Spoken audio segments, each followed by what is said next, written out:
오늘 라이브 앵글에서는 서울 구로구 을에 출마한 더불어민주당 윤건영 후보 만나보겠습니다. 국민의힘 태영호 후보 다음 주 월요일 앵글 같은 시간에 만나볼 예정이라는 점 미리 알려드리겠습니다. 윤건영 후보님 안녕하십니까? 네, 안녕하세요. 구로을의 민주당 국회의원 후보 윤건영입니다. 네, 반갑습니다. 오늘 이제 공식 선거운동이 시작됐는데 좀 바쁘게 지내셨죠? 오늘 하루에 어떻게 좀 보내셨습니까? 예, 새벽부터 나와서 지하철역에서 출근하시는 주민들께 인사를 드렸습니다. 예, 아침부터 참 바쁘셨을 텐데, 자, 서울 구로구 을은 현역 의원들 간의 맞대결이기도 하고요. 그러다 보니까 많이 들으셨을 것 같아요. 지역 현안들 같은 것들, 시민들 만나면서 어떤 얘기들 좀 많이 들었는지도 궁금합니다. 우선 골목 경제, 지역 경제가 너무 안 좋습니다. 코로나 시절보다 더 안 좋다고 하고요. 예. 어떤 분들은 IMF 시절로 되돌아갔다라는 말씀들 하십니다. 그만큼 먹고 사는 문제가 힘들다라는 상황을 반증하고요. 그런 상황 속에서 대통령의 대파쇼는 보는 국민들의 복장을 터뜨렸다라는 그런 느낌이 듭니다. 예. 바닥에서 느끼는 지역 민심은 예. 윤석열 정부에 대해서 강한 회초리를 들어야 되겠다라는 것으로 보여집니다. 예, 알겠습니다. 자, 이제 저희가 이제 같은 질문을 좀 드리고 있는데 지금 화면이 보이실지 모르겠지만 제가 또 음성으로 설명을 좀 드리도록 하겠습니다. 자, 공통 질문 3가지가 들어갔는데요. 첫 번째 질문부터 살펴보도록 하겠습니다. 자, 첫 번째 질문, 지역과 관련된 질문을 드리도록 하겠습니다.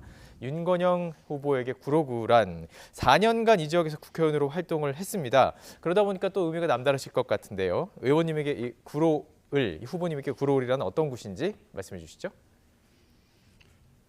예, 젊은 시절 민주화 운동을 할 때는 저를 따뜻하게 품어주었던 곳이고요. 4년 전 제가 국회의원에 처음으로 출마할 때도 아울러서 저를 품어주었던 곳입니다. 지난 4년 동안 저의 1호 공약이었던 구로역 신청사 사업들이 시작이 되었고요. 네. 아울러서 남구로역 엘리베이터 그리고 테크노마트 앞 도서관, 그리고 구로 이동의 공영주차장 등 지역 현안 사업들이 지금 착실히 진행되고 있고 올해 내로 다 완공 예정입니다. 예. 그러면 아울러서 구로가 예. 네. 말씀하세요. 예. 70년대에는 구로공단으로 인해서 수출 산업을 이끌어왔다면 2000년대 들어서 디지털 단지를 통해서 IT 산업을 끌어왔습니다. 이제 구로의 새로운 질적 변화와 혁신의 계기를 맞이해야 된다라고 생각을 하고 있습니다. 예. 그 변화의 계기, 그 사안 속에서 어떤 철도 지하화 이 얘기가 좀 있던데요. 이게 지역 수건 사업이죠? 네, 맞습니다. 철도로 인해서 우리 구로 지역은 많은 피해를 봐왔습니다. 경인선, 경부선, 그리고 2호선 등으로 지역이 남북으로 나뉘어지고요. 그리고 소음 피해로 인해서 그동안 많은 피해를 입어왔습니다. 도심철도 지하화를 통해서 구로의 미래를 새롭게 개척해 나가야 된다고 생각합니다. 예. 재개발, 재건축은 또 어떻게 또 이 문제를 풀어 나가실지도 궁금한데요. 예, 구로 지역은 노후된 주거밀집 지역이 많습니다. 재개발, 재건축이 필요하고요. 재개발, 재건축이 건설사들의 이익만을 위한 재개발, 재건축이 아니라 네. 주민들의 이익이 되는 재개발, 재건축이 되어야 됩니다. 아울러서 원주민들이 쫓겨나는 재개발 방식이 아니라 원주민들이 더불어 함께 살 수 있는 재개발, 재건축이 되어야 됩니다. 특히 재개발, 재건축은 속도가 중요합니다. 속도감 있는 재개발, 재건축을 위해서 최선을 다할 것입니다. 예, 지역 현안들을 좀 여쭤봤고요. 두 번째 질문을 또 공통 질문으로 드리도록 하겠습니다. 자, 먼저 화면으로 보여주시고요. 자, 라이벌이라고 볼 수 있는 태영호 후보에 대한 질문을 좀 드리도록 하겠습니다. 상대 진영의 후보 태영호 후보 서울 강남에서 구로을로 지역을 바꾸게 됐는데 먼저 장점, 단점 다 좀 여쭤보고 싶어요. 상대 후보의 장단점 어떻게 보고 계십니까? 네, 태영호 후보님은 저와 21대 국회에서 국회 상임위원회를 같이 활동을 했습니다. 예. 참 좋은 분이라고 생각을 합니다. 예. 다만 상대 후보에 대해서 장단점을 직접적으로 언급하는 것은 적절치 않을 것 같고요. 저는 제 이야기를 하는 게 좋을 것 같습니다. 구로의 질적 변화와 혁신을 위해서는 구로를 제대로 아는 사람, 그래서 속속들이 아는 사람, 그리고 제대로 일할 사람, 말만 떠드는 것이 아니라 구로를 변화시킬 수 있는 그런 사람이 필요하다라는 말씀드리고 싶습니다. 예, 알겠습니다. 태영호 후보께서는 또 장단점 같은 질문을 드리게 될 텐데 또 어떻게 얘기할지 또 다음 주에 이제 이야기를 들어보게 될 텐데요. 자, 두 분의 공통점이 하나가 있습니다.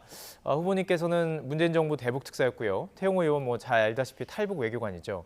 어떻게 보면 북한 전문가 이렇게 좀 분석할 수가 있을 텐데 태 의원님은 대북관 좀 어떻게 평가하고 계신지 궁금해요. 그렇습니다. 북한이라는 매개를 가지고 있습니다. 저는 한반도 평화 정착을 위해서 평양을 방문했다면 태영호 후보님은 평화를 얻기 위해서 탈북을 했습니다. 네. 즉 한반도 평화라는 공통점이 있는데요. 저와 태영호 후보님이 갖고 있는 경험들이 예. 진정한 한반도 평화 정착을 위해서 잘 쓰여졌으면 하는 그런 바람이 있습니다. 예, 알겠습니다. 자, 그렇다면 이번에 이런 질문 좀 드려봐야 될 것 같아요. 이제 앞으로 뭐 정권 심판론을 말씀하셨기 때문에 지금 현 정부 윤석열 정부 대북 강경론 계속 유지하고 있는데요. 이걸 좀 어떻게 보고 계시고 어떻게 평가하고 계신지도 궁금합니다. 네, 정말 심각합니다. 북한의 도발은 날로 더해가고 있고요. 벼랑 끝에 서 있는 게 아니라 벼랑 끝 아래로 이미 떨어진 상황입니다. 그런데 윤석열 정부는 제대로 하는 게 없습니다. 말로만 겁을 주고 있지 구체적으로 북한의 변화를 이끌어내고 있지 못한 상황입니다. 네. 심지어 북한과 일본의 정상회담이 거론되고 있는 상황에서 우리 정부는 아무것도 알고 있지 못한 상황입니다. 예전부터 예. 한반도 문제에 있어서 대한민국이 주도권을 쥐어야 된다라는, 즉 한반도 운전자론이 중요한 이슈였습니다. 하지만 윤석열 정부는 한반도 운전대를 놓겠다는 것을 더해서 아예 차에서 그냥 내려버리겠다라는 생각을 가지고 있는 것 같습니다. 네. 한반도의 평화와 한반도의 통일이라는 큰 정책들에 있어서 우리 대한민국의 주도권을 놓는 상황, 정말 심각한 우려를 표할 수밖에 없습니다. 예, 같은 뭐 외교 라인에서 좀 질문을 좀 드리면은 결은 조금 다르긴 합니다만 이종석 호주 대사 임명 문제는 또 어떻게 바라보고 계십니까? 자진 사퇴해야 한다고 보시나요? 당연히 대통령께서 해임을 해야 될 사안입니다. 용산 대통령실이 이종섭 전 장관을 왜 그렇게 두려워하는지 모르겠습니다. 최상병 사건에 대해서 무엇을 덮으려고 하는지 이해가 되지 않습니다. 결코 손바닥으로 하늘을 가릴 수는 없는 문제입니다. 그렇게 급하게 이종섭 전 장관을 호주로 도피시킬 일인가라는 문제를 지적할 수밖에 없습니다. 예. 해외에서도 그리고 호주에서도 문제 제기를 하고 있지 않습니까? 국제적인 망신이라고 생각을 합니다. 시간 끌 일이 아니고요. 임명권자인 대통령이 즉시 해임을 해야 될 사안이라고 생각을 합니다. 예, 해임을 해야 된다 이렇게 말씀을 해주셨습니다. 자, 세 번째 질문으로 좀 넘어가 보도록 하겠습니다. 세 번째 키워드 영상으로 함께 보여주시고요. 제가 또 음성으로 설명을 드리겠습니다. 자, 저희가 이제 후보들에게는 계속해서 어떤 뭐 대통령이라는 어떤 의미라든지 그리고 이제 관련된 전직 대통령에 대해서 여쭤보고 있습니다. 후보님께는 아무래도 문재인 전 대통령에 대해서 여쭤봐야 할 것 같은데요. 오랫동안 같이 또 일을 하셨고 국정상황실장으로서 문재인 대통령 뭐 개인적으로 어떤 존재입니까? 예, 제게 진정한 정치란 무엇인가를 가르쳐 주신 분입니다. 네. 정치를 수를 써서 되는 게 아니다. 정치의 본령은 듣는 것이다라는 것을 가르쳐 주신 분입니다. 제게는 아주 큰 산과 같은 분입니다. 예. 그럼 이후로도 듣는 어떤 정치 계속 해오셨나 지금 궁금하기도 하고. 자, 그렇다면 예. 이번에 혹시 선거 앞두고 어떤 얘기를 좀 하셨는지 어떤 얘기를 좀 들으셨는지도 궁금해요. 문재인 대통령으로부터, 전 대통령으로부터. 예, 대통령님과는 많은 이야기를 나누고 있는데요. 예. 그런 내용들을 여기서 소개하는 것은 조금 적절치 않을 것 같고요. 예. 정치는 말을 잘하는 게 아니라 국민의 이야기를 듣는 것에서부터 출발한다고 생각합니다. 예. 정치인이 말을 잘하고 말로 흥해서 될 일이 아니라고 생각을 하고요. 국민들의 가려운 것을 제대로 긁어주기 위해서는 듣는 게 출발이라고 생각을 합니다. 문재인 전 대통령이 지금 이제 선거를 앞두고 본격적인 행보를 좀 시작을 했습니다. 어떻게 보십니까? 지금 뭐 그 관련 지역구에 계신 것으로 보이는데 선거식이 이제 선거는 시작됐으니까 올라오셔서 혹시 지금 구로울 쪽으로도 올라올 계획은 혹시 없습니까? 문재인 대통령이요? 전 대통령이? 대통령은 양산에서 책방지기를 잘 하고 계십니다. 예. 대통령 퇴임을 하시고 예. 양산 고향 마을에 내려가셔가지고요. 네. 작은 책방을 열고 동네 주민들과 책방을 열어서 공동체 마을 운동을 하고 계십니다. 저는 그것으로 충분하다라는 말씀 드리고 싶습니다. 알겠습니다. 뭐 도움 요청하시진 않으셨나요? 예, 그런 도움 요청하지 않았습니다. 알겠습니다. 자, 정치는 듣는 것이라고 말씀을 해주셨는데 최근에 있었던 민주당 이슈도 한 가지만 좀 여쭤보겠습니다. 그런 기준으로 볼 때 현재 있는 이재명 대표 어떻게 평가하고 계시고 이번에 있었던 어떤 공천 파동에 대해서도 여러 이야기가 나왔었잖아요. 그거 어떻게 바라보셨습니까? 지금은 좌고우면할 때가 아니라고 생각합니다. 윤석열 정부의 일방 독주에 대해서 강한 회초리를 들어야 할 때입니다. 그러기 위해서는 민주당이 가지고 있는 모든 힘과 자원을 하나로 모아낼 필요가 있는 때입니다. 따라서 국민의 여망인 윤석열 정부를 심판하는 것, 즉 4월 10일 총선에서 반드시 승리하는 것이 우리의 과제입니다. 그러기 위해서는 이것저것 좌고우면할 때가 아니라 앞만 보고 달려가야 될 때라고 생각을 하고요. 예. 평가가 필요한 부분이 있다면 그거는 나중에 차차 천천히 할 일이라고 생각을 합니다. 예, 알겠습니다. 이제 좀 선거 전반에 대한 이슈들을 좀 여쭤보도록 하겠습니다. 지금 공식 선거운동이 시작됐고요. 한동훈 비대위원장 가락시장이었고 가락시장에서 시작을 하는 일정이고 이재명 대표는 용산역 광장에서 출정식을 이제 열고 있겠군요. 10시부터 시작이 됐으니까요. 자, 첫 일정에 담긴 의미는 또 어떻게 분석하고 계십니까?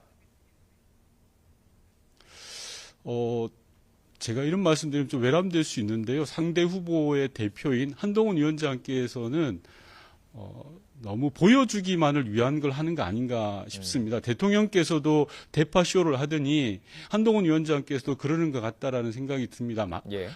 그러한 모습들이 국민들에게 제대로 위로하거나 위문되지 않는다라는 말씀 드리고 싶고요. 지금 한동훈 위원장이 해야 될 일은 윤석열 정부가 잘못 가고 있는 점에 대해서 단호하게 분명하게 쓴소리를 해야 된다라는 겁니다. 쓴소리하지 않고 그렇게 보여주기만을 위한 쇼를 해서는 국민의 마음을 얻을 수 없다. 감히 이렇게 말씀드리고 싶습니다. 예. 자, 민주당에서도 이제 공식 선거운동이 시작이 됐고 용산에서 시작을 하면서 정권심판론에 아무래도 강조를 하는 것으로 보입니다. 그리고 지금 이제 좀 달라진 점이라면 임종석 전 실장, 전세균 전 총리가 이제 선교 유색에 나서게 되는데 어떻게 보십니까? 이 두 인사들의 지원 유세, 민심에 도움이 될 거라고 보십니까? 백지장도 맞들면 낫다라는 말이 있지 않습니까? 선거는 민주당이 가지고 있는 그리고 민주개혁 진영이 가지고 있는 모든 자원을 하나로 모아내는 게 중요합니다. 국민들이 판단하는 것은 내용도 보시겠지만 태도도 중요하게 바라보거든요. 즉 민주개혁 진영이 서로 힘을 합쳐서 윤석열 정부를 심판하겠다라고 나서는 모습을 보여주는 게 굉장히 중요하다고 생각을 합니다. 따라서 예. 민주당이 가지고 있는 모든 자원들을 총동원해내는 것 그리고 하나로 모아서 단결하는 것 그것이 지금 우리가 국민에게 보여주는 가장 좋은 모습이 아닐까 싶습니다. 예. 자, 임 전 실장은 이제 저희가 그래픽으로 보여드렸는데 낙동강 벨트, 한강 벨트 좀 집중하겠다. 지금 윤건영 의원께서 계신 그 후보께서 계신 곳도 한강 벨트로 조금 분류가 되는데 두 분 만나실 계획이 좀 있는지 궁금해요. 만날 계획은 현재로서는 구체적으로는 없고요. 네. 필요하다면 얼마든지 만날 겁니다. 선거는 덧셈 정치를 해야 합니다. 뺄셈 정치 해가지고는 이길 수는 없습니다. 예. 힘이 되는 모든 사람들이 하나로 모여서 윤석열 정부의 일방 독주와 폭주를 바로잡겠다. 국민의 강한 회초리를 들겠다라는 것이 중요하다고 생각합니다. 예. 자, 지금 요즘 추세를 좀 여쭤보고 싶어요. 요즘 여론조사 추이를 보면은 민주당 우세 지역이 좀 많은 것 같습니다. 그런데 뭐 200석까지 발언이 좀 나오고 있어요. 이거 좀 어떻게 바라보시는지 궁금합니다. 섣부른 의석수로 예측하는 것은 대단히 위험하다고 생각합니다. 네. 표는 평론을 하는 평론가가 주는 것도 아니고요. 국민이 주는 겁니다. 그리고 선거는 얼마나 절박하느냐에 따라서 국민들이 잘 판단한다고 생각을 합니다.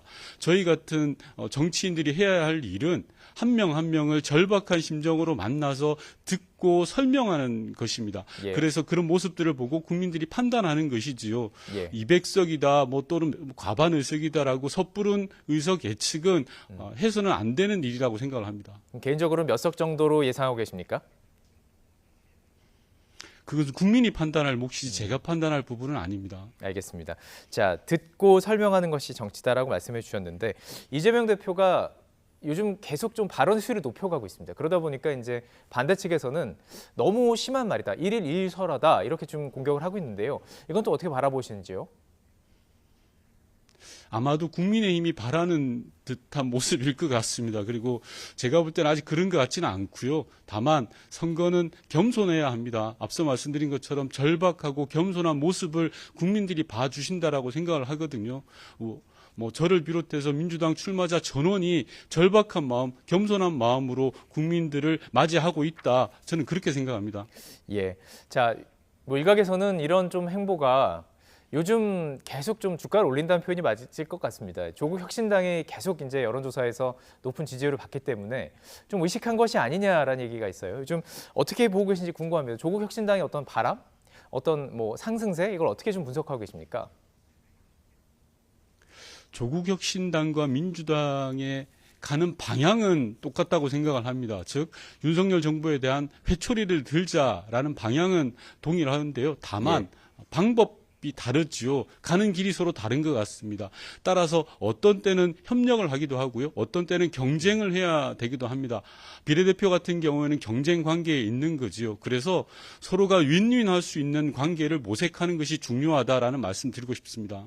이후에 총선 이후에 두 당의 합당 이야기도 좀 있어요. 뭐 예측하는 사람들도 많은데 물론 지금 현재로서는 거부하고 있는데 후보님 개인적으로는 어떻게 생각하십니까? 합당 의지, 합당해야 된다고 너무 멀리 보시나요? 나간 이야기이신 것 같고요. 지금은 예. 제가 조금 전에 말씀드린 것처럼 겸손하게 그리고 절박하게 낮은 자세로 국민들을 만나는 것, 그 이상 그 이하도 없습니다. 알겠습니다. 자, 수도권 뭐 현역 의원이시고 수도권에서 계속 후보로 뛰고 계신데 한동훈 위원장이 국회를 세종시로 완전 이전을 하고 여의도는 이제 개발하겠다 이런 공약을 발표했습니다. 이 공약에 대해서는 어떻게 판단하고 계신지 궁금하네요. 개인적으로는 환영합니다. 다만 한동훈 위원장께서 그런 말씀을 하셨는데요. 좀 제대로 상황을 보고 하신 건지 모르겠습니다.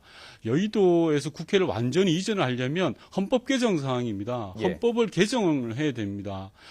단순히 정부 차원에서 움직일 수 있는 게 아닌데도 불구하고 그런 말씀을 하셨던 게 의아하고요. 그리고 기존에 민주당에서 그런 주장을 여러 번 했을 때 네. 국민의힘에서 오히려 발목을 잡고 비협조적이었습니다. 선거를 앞두고 충청권 표심을 의식해서 그런 발언을 하신다는 게 저는 좀 의아합니다. 예. 다만 지역 균형 발전은 얼마든지 환영하고요. 얼마든지 논의할 대상이라고 생각을 합니다. 예. 그렇다면 이제 민주당에서 특히 이재명 대표가 제시했던 전 국민 1인당 25만 원 민생 지원금 이것과 관련해서는 이제 여권에서는 포퓰리즘이다 이렇게 좀 공격을 하고 있습니다. 이 공약에 대해서는 또 어떻게 판단하고 계신가요?